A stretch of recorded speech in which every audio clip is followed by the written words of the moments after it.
Vamos a empezar con este trabajo que tiene que ver justamente con lo que veníamos trabajando sobre algunas situaciones con respecto a los pueblos originarios y para pensar el territorio de hoy, bien, con respecto a Tigre, siempre tratando de territorializar una problemática social que veníamos trabajando, bien. Entonces, uno de los casos que vamos a trabajar es este caso de Punta Querandí, bien. La escuela número 7 y otras escuelas generalmente hacen los recorridos en este sitio ancestral de pueblos originarios que está ubicado en Dique Luján. Como verán, siempre se organizan actividades, es un predio muy amplio, donde tiene un museo arqueológico, pero también tiene una serie de actividades y de historia que es muy interesante para abordar, para pensar cómo repercutió todo lo que fue desde la conquista española hasta el día de hoy con estos pueblos originarios que están hoy en Tigre. Bien, entonces vamos a ir a la primera parte. Primero, antes que nada, vamos a ubicarnos donde está Punta Querandí. Vamos a ver que está acá. Vamos a ir en el mapa. Tenemos Rincón de Milver. Bien, donde están ustedes acá. Bien. Y después tenemos Punta Querandí, que está justamente acá. Bien. Punta Querandí es un sitio que si yo le voy a hacer un zoom para que sea más sencillo. Bien. Es este lugarcito que tenemos acá. Como verán, este predio está alrededor de varios barrios cerrados, ¿ok? Entre esos barrios cerrados vamos a encontrar el Villanueva, que es todo este predio, y después este que siempre me olvido el nombre y se los debo, y este de acá, que creo que es el Santa Catalina. Bien, no, el Santa Catalina no. Es otra parte del complejo de Villanueva porque son barrios cerrados que se van expandiendo. Vieron que acá también se está expandiendo. Entonces, tienen como, es la misma empresa, a lo que me refiero es esto, ¿no? Es la misma empresa, pero a estos sectores le pone diferentes nombres, por eso a veces me olvido, pero forma parte de todo lo que se llama el complejo Villanueva, ¿ok? Entonces van a ver que este sitio está, digamos, encapsulado, si se le quiere decir, dentro de una serie de barrios cerrados, ¿ok? Y que de acá nace una gran problemática que hay al día de hoy y que vamos a tratar de abordar con este trabajo. Bien.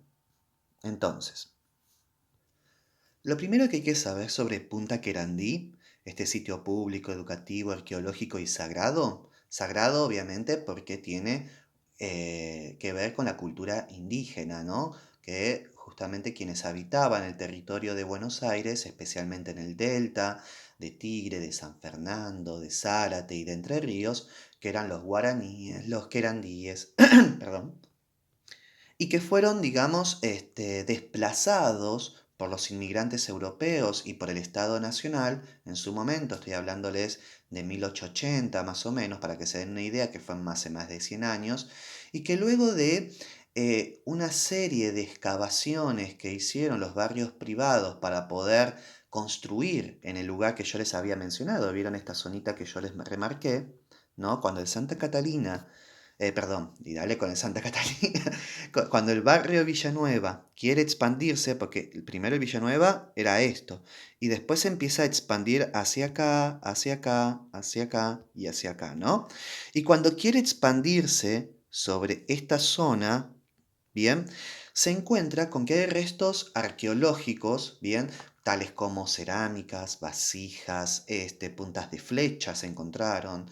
Se han encontrado también, lamentablemente, que no tiene que ver con la problemática indígena, sino que tiene que ver con la memoria reciente de lo que estuvimos trabajando, se encontró lamentablemente el cuerpo de una muchacha que había sido desaparecida por la dictadura militar. No era indígena, no tenía nada que ver con los reclamos indígenas, pero sí coincidió justamente también en que se encontró tanto el cuerpo de esta muchacha, que era Ana María Martínez, como también otros restos arqueológicos. Entonces, ¿qué pasa? Vieron que hablábamos mucho con la cuestión de Malvinas, el tema de el equipo de antropología forense, ¿se acuerdan?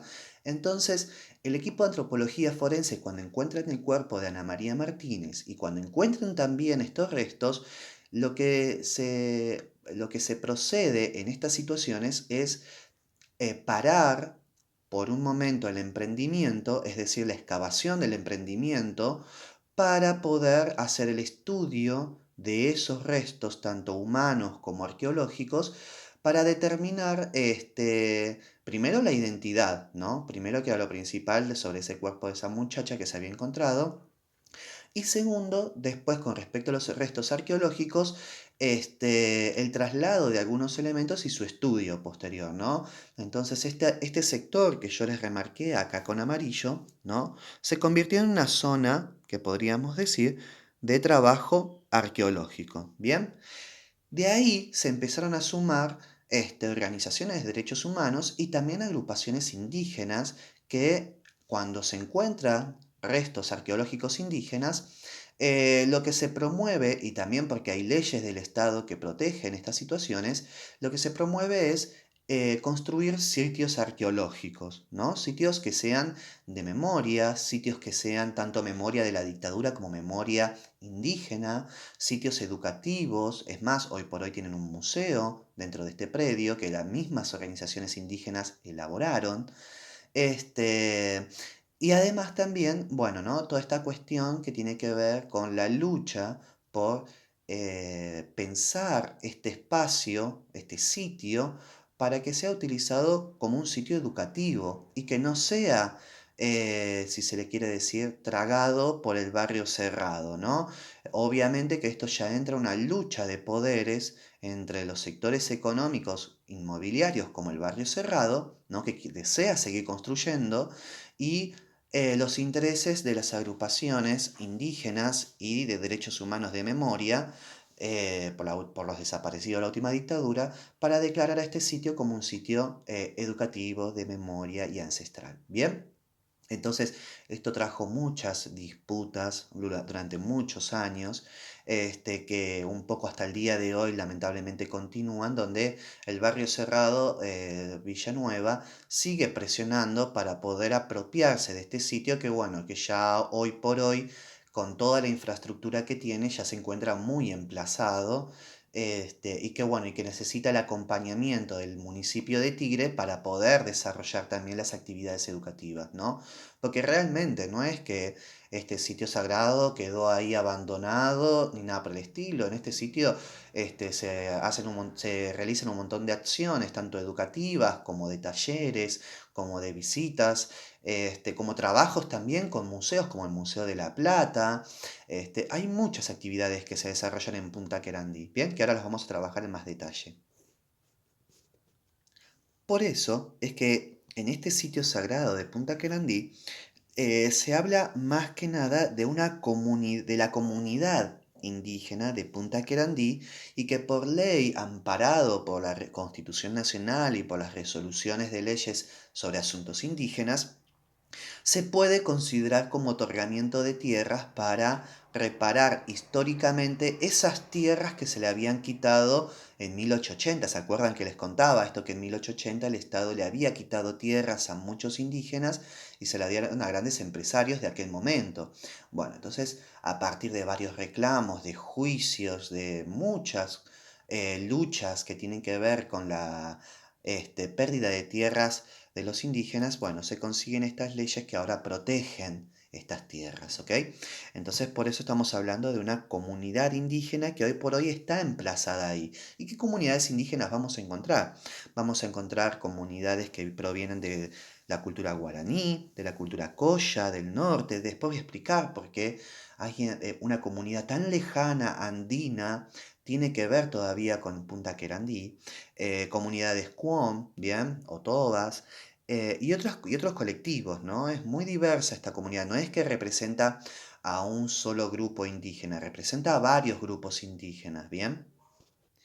Bien, y acá viene un tema interesante que veníamos trabajando con ese trabajito de geografía acerca de cómo pensamos los paisajes, cómo se transforman, cuáles son los intereses políticos que nosotros tenemos cuando vemos los paisajes, ¿no? Y un poco la idea era interpretar esas dos imágenes satelitales que yo les ofrecí de 1984 con la de la actualidad, ¿no? Donde en 1984 veíamos un gran humedal, como aquello que decían, y muchos bien trajeron esa experiencia de sus padres y sus abuelos de cómo era el barrio antes, que en realidad era como una especie de, entre comillas, terreno baldío, se le decía comúnmente, ¿no? Pero que era un gran humedal, que tenía su propio ecosistema y que no fue muy interferido por las sociedades, ¿no? Y que a medida de que vinieron los barrios cerrados y se fueron rellenando esos terrenos y creando los lagos artificiales, se empiezan a encontrar con estos restos indígenas. Específicamente, casi todos los humedales de Tigre tienen restos indígenas. Es más, esto no lo mencioné en este trabajo, pero si ustedes, por ejemplo, van camino Nordelta por Ruta 27, se van a encontrar que en la parte nueva que están haciendo sobre Nordelta, que yo creo que es pasando el Lucero ya. No, es antes del Lucero, perdón, es antes del Lucero. Creo, perdón, estoy medio mareado, pero sé que era ahí, pegado en la ruta 27, van a ver un alambradito que está ahí encerrado sobre la construcción. Eso es un cementerio indígena, lo tuvieron que cerrar y ese cementerio quedó encapsulado ahí y todavía se está gestionando cómo se va a trabajar ese sitio después de la construcción de Nordelta, ¿no? O sea, esto para que entendamos toda la memoria histórica que hay debajo de la tierra de Tigre y que no es que Tigre estaba despoblada, ¿no? Sino que Tigre tenía unas sociedades, un grupo de sociedades indígenas que ya estaban acá, pero que bueno, con el pasar de los años el Estado los fue desplazando de las tierras, ¿ok? Entonces, un poco esta descripción que yo saqué de la página de Punta Querandí, ¿no? Cuenta un poco sobre esta historia de cómo a partir de 1990, con la construcción de barrios cerrados, que es muy alta, muy, pero muy alta, especialmente con Nordelta, empieza a haber tanto una modificación de los humedales como también una destrucción de estos sitios arqueológicos. Es más, muchos barrios cerrados entraron en conflicto porque se cree que los barrios cerrados, cuando se construían, no informaron de que habían elementos arqueológicos para poder continuar con las excavaciones y entonces se pierde ese material, ¿bien? Obviamente porque entra en conflicto con sus intereses económicos, ¿no? Esto es para pensar acerca de este relato de que había antes de que, bueno, ahora los barrios cerrados se construyeron donde no había nada antes. No, sí, había. Lo que pasa es que había que estudiar primero el territorio, qué es lo que había, para ver si se podía emplazar eso, ¿no? Bueno, esto podemos discutir y hacer una reflexión política muy interesante, pero bueno, creo que con el trabajo Punta Querandí podemos estudiarlo como más detenimiento, ¿no? Entonces, a lo que quiero ir con esto es el rol del Estado, cómo puede apoyar a esta creación de sitios de memoria indígena justamente para reconocer que esto no era tierra inhabitada, que no era un desierto, ni que era un humedal, ni nada por el estilo, solamente, o sea, que no tenía ningún tipo de sociedad anteriormente a los barrios cerrados, sino que, bueno, debajo del suelo están los restos arqueológicos que necesitan ser estudiados, ¿bien? Una de las actividades más interesantes, pero la verdad que es de lo más interesante que hay con este sitio, es cómo se relacionan ellos con la naturaleza. Nosotros podríamos pensar que si se encuentra restos arqueológicos y que se encuentran, bueno, también lo que pasó con el resto de Ana María Martínez, ¿no? Esta muchacha desaparecida lamentablemente por la última dictadura militar, que fue asesinada y su cuerpo ocultado en este sector, hace muchos años, estoy hablando de la década del 70, del 80, 70 y 80. Recordemos que la dictadura es 76 y la 83, ¿ok? Una de las cuestiones interesantes que más llama la atención, así como enriquecedor aporte que hace esta comunidad en específico, es que cuando se encuentran estos restos y se empieza a elaborar, bueno, y empiezan a pensar, bueno, ¿qué hacemos con este sitio? No podemos dejar que toda la memoria de nuestros antecesores indígenas, ¿no? Quede en la nada, sino, ¿qué podemos hacer con esto? Bueno, ahí empiezan a emplazar, primero empiezan a construir este museo, que no es esto que estamos viendo acá, sino que construyen un museo donde ponen esas piezas que se encontraron, ¿bien?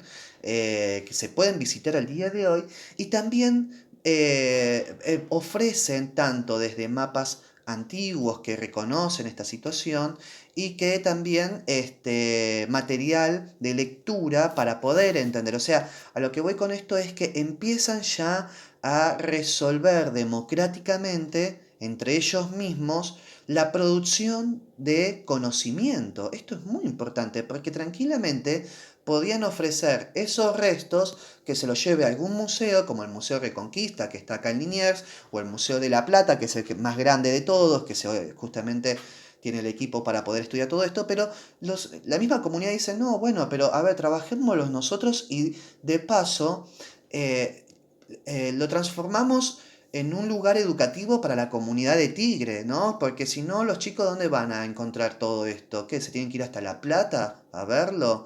No, que vengan y lo miren acá de donde se encontró justamente. Eso es lo más interesante de Punta Querandí como sitio de memoria, porque justamente la misma comunidad indígena la que organiza eso, ¿no?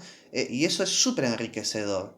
Otra cosa que también es muy interesante de lo que hacen es cómo trabajan el tema de las huertas, cómo se relacionan con la naturaleza, porque casi todo lo que está construido ahí son con elementos mismos de la naturaleza. Se trabaja mucho con la madera, se trabaja mucho con la tierra, trabajan mucho con sus metodologías de construcción. No es que le piden al municipio construime un lugar para el museo. No, ellos mismos lo construyen, lo gestionan, le dan su valor, ¿no? Que es muy importante al día de hoy. Y después eso mismo también sirve como una experiencia educativa. De hecho, muchas escuelas, hasta el día de, antes de la pandemia, lamentablemente, pero hasta el 2019, por ejemplo, muchas escuelas iban y trabajaban en la huerta, les enseñaban cómo cultivaban los indígenas fuera de lo que nosotros conocíamos habitualmente, ¿no? En esto que se llama las huertas agroecológicas, que donde también, bueno, venden las producciones, porque también es un sustento de vida,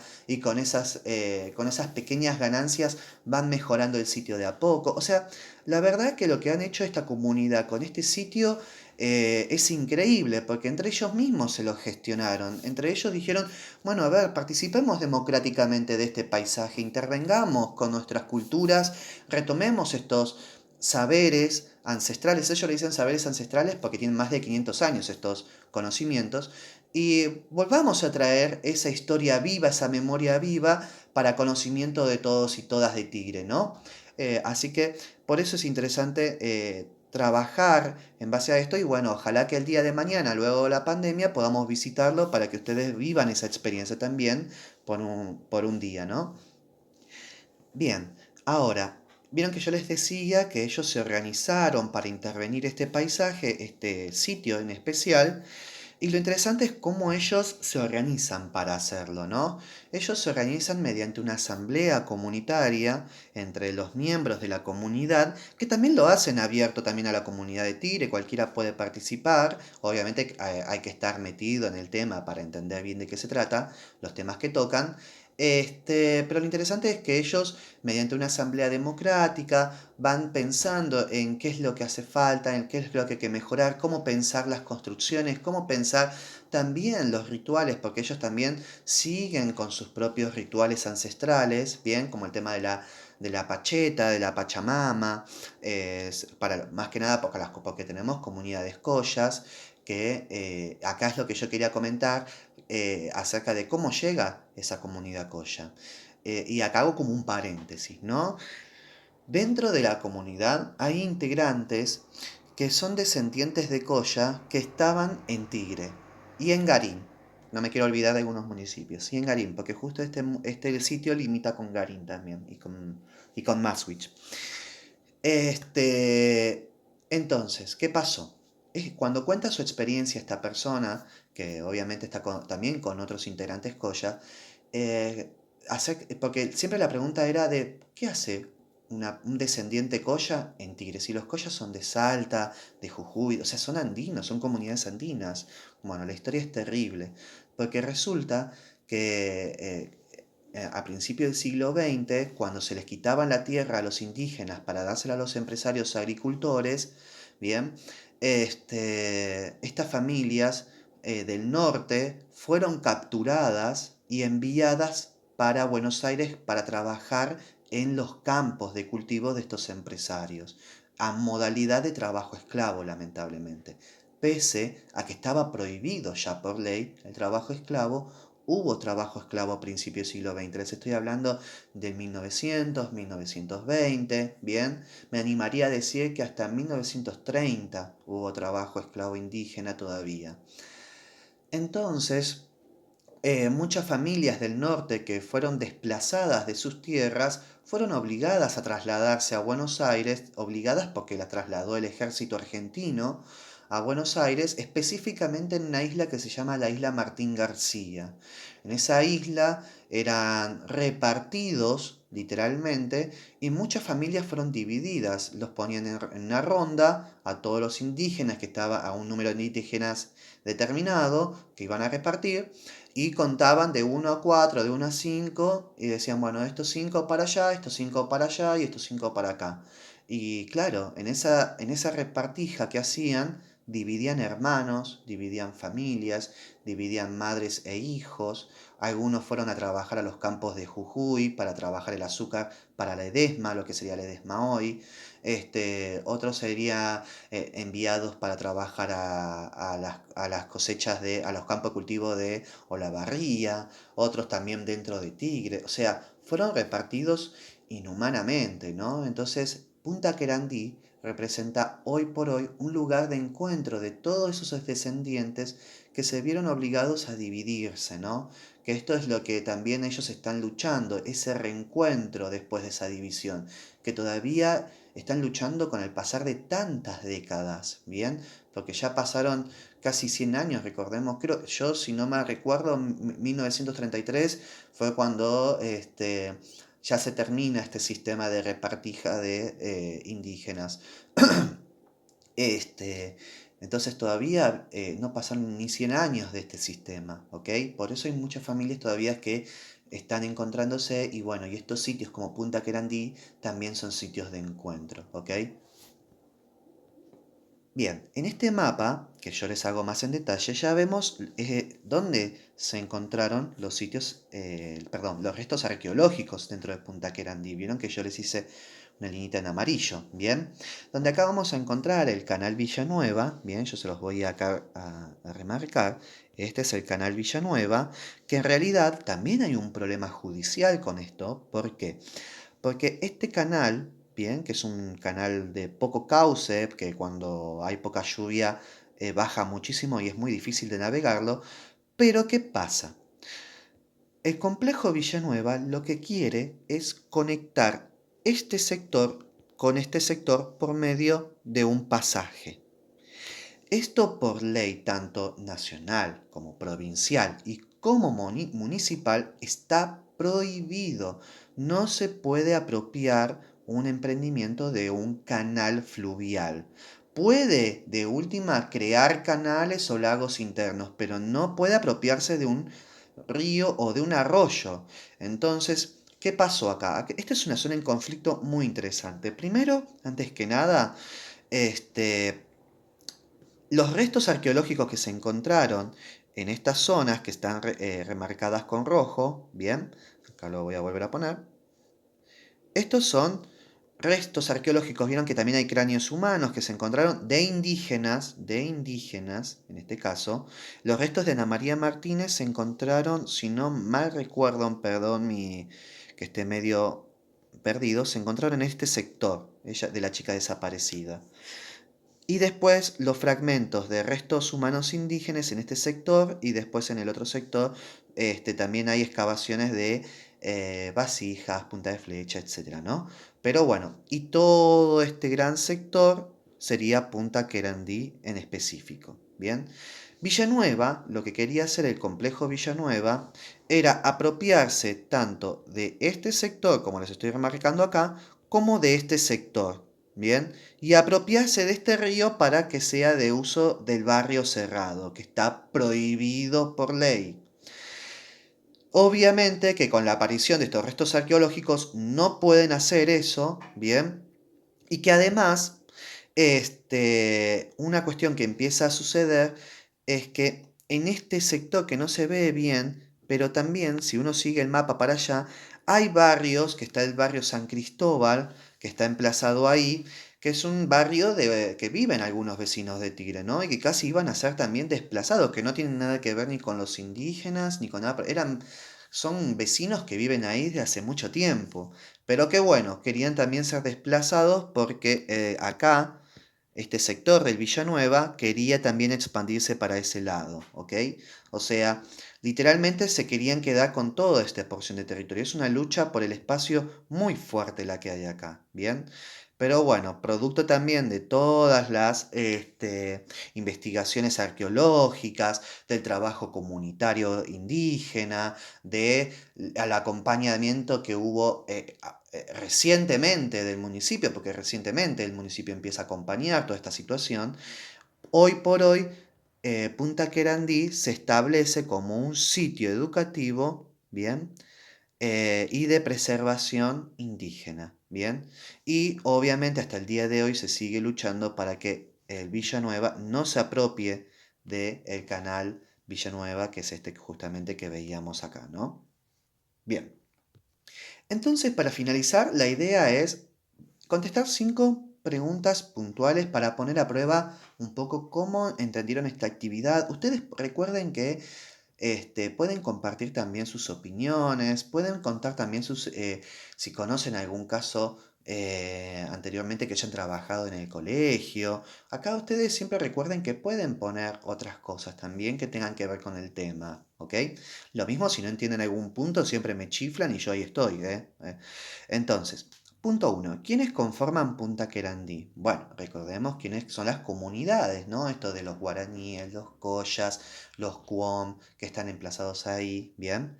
Quienes amenazan su comunidad, esto que hablábamos de los barrios cerrados, ¿no? Y me cuentan por qué están siendo amenazados por estos barrios cerrados. El 3 es cómo se vinculan con la naturaleza, esto que yo les contaba, ¿no? De que construyen con elementos de la naturaleza, trabajan en tema del cultivo indígena, ¿ok? Cómo se organiza socialmente en ese territorio, esto que les contaba de las asambleas, ¿bien? Y cuáles son sus reclamos actuales, esto de que se ha preservado, de que se siga continuando. Acá en esta parte yo se los cuento bien, donde justamente sus reclamos actuales también son que se siga acompañando todo lo que tenga que ver con las excavaciones y que puedan ser también trabajados como una reparación histórica. ¿Qué significa reparación histórica? Que acá se los voy a encerrar. ¿Bien? Perdón. Acá. Me chispotea con el lápiz. Ahí está. Reparación histórica. ¿Qué significa reparación histórica? Reparación histórica es un concepto muy amplio y es un concepto de lo jurídico, de lo legal, ¿ok? Del campo del derecho, ¿bien? Entonces, ¿qué significa? Reparación histórica significa que cuando una comunidad o un grupo social se vio vulnerado en una etapa de la historia, ¿ok? Por parte del Estado argentino, es decir, que el Estado argentino vulneró derechos en una etapa de la historia argentina, entonces el Estado actual tiene que retribuir de alguna manera esa reparación, ¿no? O sea, ya no se puede volver atrás con esa situación que sucedió, ¿ok? Entonces, por lo tanto, el Estado argentino hoy tiene que implementar políticas de derechos humanos para poder reparar el daño que se le causó a esa comunidad en un periodo determinado. En este caso, con el tema de los indígenas, por ejemplo, el Estado, hasta siglo XX, hasta principios del siglo XX, el Estado capturaba, repartía, esclavizaba a algunas comunidades indígenas. Entonces el Estado hoy por hoy tiene la obligación de poder devolver de alguna manera todo ese daño que se hizo, ¿no? Repararlo. ¿Cómo lo pueden reparar? Lo pueden reparar entregando los cuerpos que hay en los museos. Los museos hasta el día de hoy tienen cuerpos indígenas que eran exhibidos cruelmente, eso es horrible. Es lo mismo que, no sé, muera mi abuela y la exhiban en un museo, o sea, fatal, ¿no? No es así. No puede permitirse una cosa así, ¿no? Entonces, ¿qué hace hoy por hoy los museos por ejemplo, el Museo de la Plata y otros museos? Devuelven los cuerpos a las comunidades indígenas para que le den la sepultura o el ritual que le corresponde y no que esté encerrado en un museo, ¿ok? Otra reparación histórica que hay es la inversión en materia económica, que se invierta económicamente para apoyar estas iniciativas de los pueblos originarios de construir sitios de memoria o sitios educativos también, ¿bien? O sea, y también obviamente reconocer que estos sitios son tierras indígenas, esto también forma parte de la reparación histórica, ¿bien? O sea, la reparación histórica es un campo del derecho, es un concepto, mejor dicho, muy amplio, pero que bueno, lo vamos a trabajar más adelante. Bueno, entonces cualquier cosa, si hay algún inconveniente con esta actividad, como siempre me escriben, pero bueno, como verán es algo muy sencillo, yo creo que tanto con el texto como con este video lo van a poder resolver bien, pero si necesitan profundizar algo más me avisan, si tienen inquietudes y lo vamos trabajando juntos, ¿ok? Así que bueno, cualquier cosa estamos hablando y lo que necesiten me avisen. Bien, cuídense.